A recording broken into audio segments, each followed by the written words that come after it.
வணக்கம்.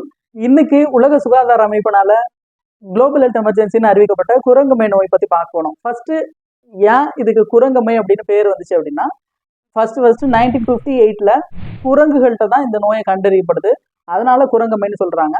அதுக்கப்புறம் 1970ல மனிதர்களுக்கு இந்த நோய் உண்டாகுது. இது குரங்கிலிருந்து உண்டாயிருக்கலாம் அப்படின்னு நினைச்சாங்க. பட் இந்த குரங்கம்மை அப்படின்றது வெறுமனே குரங்குகிட்ட மட்டும் இல்ல, ஸ்மால் மேமல்ஸ் லைக் அணில், எலி, பெருச்சாளி இது மாதிரி விலங்குகள்கிட்டையும் இந்த நோய் காணப்படுது. அதனால இதை முதல்ல குரங்கம்மை அப்படின்னு சொல்லக்கூடாது. அது மட்டும் இல்லாம இது ஆப்பிரிக்காவிய மையமா வச்சு உண்டான நோய் அப்படின்றதுனால ரேசிசமா இந்த வார்த்தையை பயன்படுத்துறாங்க அப்படின்னு குரங்கம்மைன்னு சொல்லக்கூடாதுன்னு உலக சுகாதார அமைப்பு சொல்றாங்க. அதனால எம்பாக்ஸ் வைரஸ் அப்படின்னு இதை சொல்லணும். இந்த எம்பாக்ஸை ஏன் குளோபல் ஹெல்த் எமர்ஜென்சியா அறிவிச்சிருக்காங்கன்னா, ஏற்கனவே ஆப்பிரிக்கா கண்டத்துக்குள்ள மட்டும் இருந்த இந்த வைரல் டிசீஸ் அது ஆப்பிரிக்காவை கடந்து யூஎஸ் மாதிரியான வளர்ந்த நாடுகளுக்கு போயிருக்கு. அது மட்டும் இல்லாம கிளாட் 1 ஸ்ட்ரெயின்ஸ்ன்னு சொல்லப்படுற அதிக சிம்டம்ஸை உண்டாக்கக்கூடிய ஸ்ட்ரெயின்ஸ் சில பரிணாம மாற்றங்கள் அடைஞ்சு ரொம்ப விர்லண்டா பரவக்கூடியதாகவும் ரொம்ப அதிக சிம்டம்ஸையும் பாதிப்புகளையும் உண்டாக்கக்கூடியதா இருக்கிறதுனால இதை வேர்ல்டு ஹெல்த் எமர்ஜென்சியா வேர்ல்டு ஹெல்த் ஆர்கனைசேஷன் அறிவிச்சிருக்கிறாங்க. இந்த எம்பாக்ஸ் வைரஸ் எப்படி பரவுது அப்படின்னு பார்த்தோம்னா, இது முதல்ல செக்ஷுவலி டிரான்ஸ்மிட்டட் டிசீஸா இருந்துச்சு. பட் தற்காலத்துல இருக்கிற வைரஸ் அப்படின்றது செக்ஷுவலி டிரான்ஸ்மிட்டடை தாண்டி அம்மை மாதிரி ஒருத்தவங்கள்ட்ட நெருங்கி பழகும் பொழுது அவங்களோட ஸ்கின்ல பாடி ஃப்ளூயிட்ஸ்ன்னு சொல்லுவோம், சலைவா அது மாதிரியான ஃப்ளூயிட்ஸ் சேர்ந்து சாப்பிட்றது, முத்தம் கொடுக்கறது இது மாதிரியான காரணங்கள் மூலமாகவும் பரவுது. அது மட்டும் இல்லாம அவங்க பயன்படுத்தின ஆப்ஜெக்ட்ல கண்டாமினேட் ஆகி அதுல இருந்தும் பரவுறதுக்கான வாய்ப்பு அதிகமா இருக்கு. இப்ப ரீசெண்டா பரவுற வைரஸோட ஸ்ட்ரெயின்ஸ் ரொம்ப வித்தியாசமாகவும் பரவுற தன்மை அதிகமா இருக்கிறதுனால இது எளிதில் மற்றவங்களுக்கு பரவுற தன்மையா காணப்படுது. இந்த எம்பாக்ஸ்ல என்னென்ன குறிகுணங்கள் உண்டாகும் பார்த்தோம்னா, சாதாரணமா எம்பாக்ஸ் வைரஸ் நம்ம உடம்புல அது டெவலப் ஆகி நிறைய மல்டிப்ளை ஆகி சிம்டம்ஸை உண்டாக்குறதுக்கு ஒரு காலகட்டம் எடுத்துக்கும். இதுக்கு இன்குபேஷன் பீரியட் அப்படின்னு சொல்லுவோம். இது 5 to 20 days எடுத்துக்கும். அதுக்கப்புறம் நம்ம உடம்புல ஃபீவர் உண்டாகிறது, உடம்புல வலி உண்டாகிறது, ரொம்ப அதிகமான சோர்வு உண்டாகிறது, அதை தொடர்ந்து உடம்புல அம்மை கொப்பளங்கள் உண்டாகிற மாதிரியான சிம்டம்ஸ் இருக்கும். சரி, ஓகே, இந்த சிம்டம்ஸ் எல்லாம் சாதாரணமா அம்மை நோயில உண்டாகிற மாதிரி தானே இருக்கு. வேற ஏதேனும் எம்பாக்ஸுக்கு வேற எதுவும் சிறப்பு சிம்டம்ஸ் இருக்கா அப்படின்னு பார்த்தோம்னா, ஒரு சில சிம்டம்ஸ் மூலம் நம்ம எம்பாக்ஸ் வைரஸை டிஃபரன்ஷியேட் பண்ண முடியும்.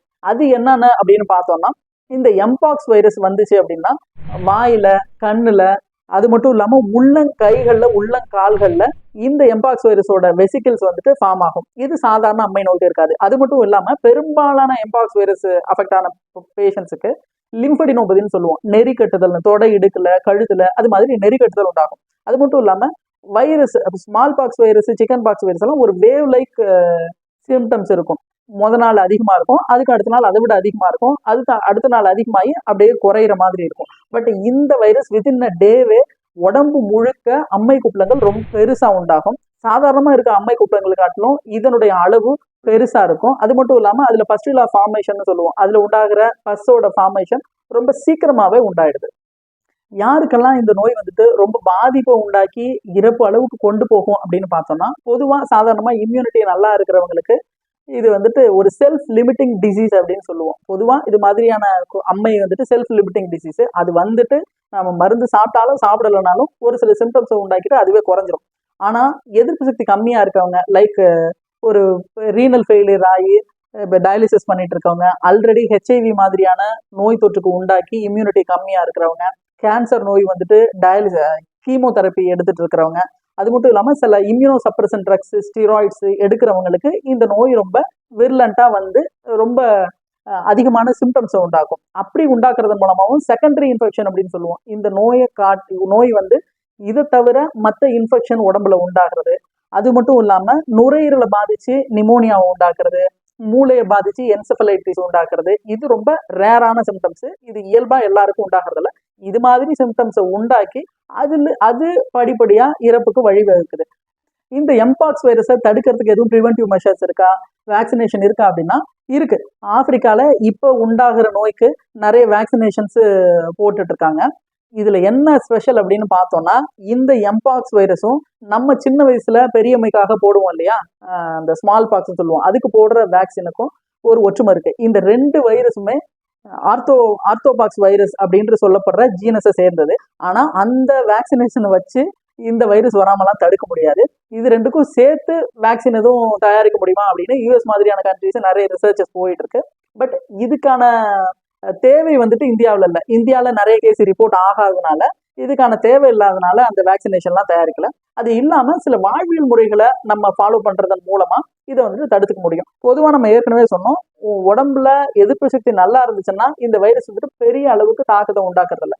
அதுக்கு என்னென்ன பண்ணணும் அப்படின்னு கேட்டோம்னா, சாதாரணமா வந்துட்டு இந்த வைரஸ் நோய்கள், இந்த அம்மை நோய்கள்லாம் எப்போ வருது அப்படின்னா, அம்மை மாதிரியான வைரஸ் நோய்கள் எப்போ வருதுன்னு பார்த்தோம்னா, கரெக்டா அந்த கோடை காலம் முடிஞ்சு ஆடி அது மாதிரி மாதங்கள்ல தான் வரும். இதுக்கு ஏற்கனவே நம்ம ஊர்ல வந்துட்டு ஒரு வழக்கம் இருக்கு. அது வந்துட்டு ஆடி மாசத்துல கூழ் ஊத்துவாங்க இல்லையா. இது வந்துட்டு முன்னாடி நாட்டார் வழக்கமா இருந்துச்சு. அதுக்கப்புறம் அது வந்துட்டு சிறுதெய்வ வழிபாடா மாறிடுச்சு. வழிபாட்டை நம்ம விட்டுருவோம். என்ன பண்ணணும் அப்படின்னா, என்ன மாதிரியான இந்த கூழ் தயாரிக்கிறாங்கன்னா, கேழ்வரகு, இந்த அரிசி குருணை, இது ரெண்டையும் நாளே ஊற வச்சு அதை வந்துட்டு நல்லா புளிக்க வச்சு அதுல மோர் சேர்த்து சின்ன வெங்காயம் அது மாதிரி வெட்டி போட்டு குடிக்கிறதன் மூலமா இம்யூனிட்டி நல்லா டெவலப் ஆகும். அது மட்டும் இல்லாம உடம்ப நம்ம வந்துட்டு குளிர்ச்சியா வச்சுக்க முடியும். அது இல்லாம வாழைப்பழத்துல முக்கியமா பேயின் பழம் அப்படின்னு சொல்லுவோம், பேயின் வாழைப்பழத்தை சாப்பிடுறதன் மூலமா சிறப்பா அம்மைக்கு எதிர்ப்பு சக்தி உண்டாகும்.